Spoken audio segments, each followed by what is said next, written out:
Bienvenue sur taferdouste.net. Ce site web a été conçu pour vous informer du développement du projet Taferdouste, le Machu Picchu berbère.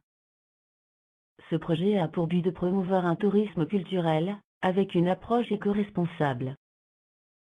Taferdouste, le nom signifie « petit paradis » en langue berbère. Et pour cause.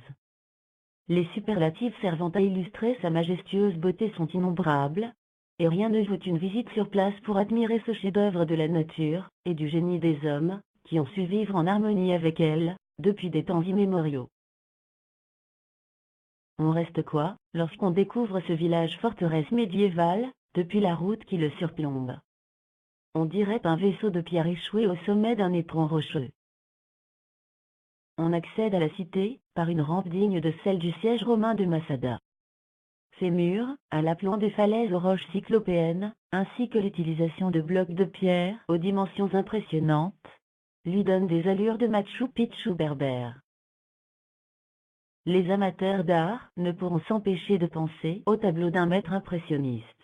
Les remparts et maisons, constitués de millions de moellons savamment agencés, sont autant de nuances de gris bleuté et d'ocre, rehaussées par une lumière changeante au fil de la journée. Un subtil spectacle d'ombre et de lumière ravira le photographe, trouvant une infinie source d'inspiration à chaque coin de rue, sur chaque pan de mur, au travers des jujubiers, lauriers sauvages et autres figuiers de barbarie, tranchant sur un ciel bleu azur d'une grande pureté. Les passionnés d'histoire et de vieilles pierres seront comblés par la richesse patrimoniale du lieu, le site étant, dit-on, antérieur à la création de la ville de Fès, laquelle date de la fin du 8e siècle, ou du début du 9e siècle de notre ère, ce qui ferait de la Casbah de Taferdouste un des plus anciens endroits habités au Maroc. Des indices, escarpements naturels, grottes et matériel lithique trouvés dans la région, sembleraient même indiquer une présence humaine locale, depuis des temps préhistoriques.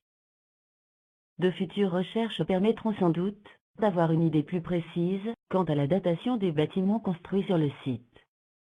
Quand on explore cette cité, et que l'on prend connaissance des clans qui l'ont créée, on ne peut s'empêcher de faire des comparaisons occidentales avec nos oppida celtiques, et l'on se plaît à imaginer le passage dans la région, des marchands venus depuis la proche Volubilis, de rêver aux éclaireurs de l'expédition du général roumain, Gaius Suetonius Paulinus, premier Européen à avoir traversé l'Atlas, vers 42 de notre ère. L'histoire du site est intimement liée au mouvement des tribus à travers l'Atlas, en quête de meilleures conditions d'existence.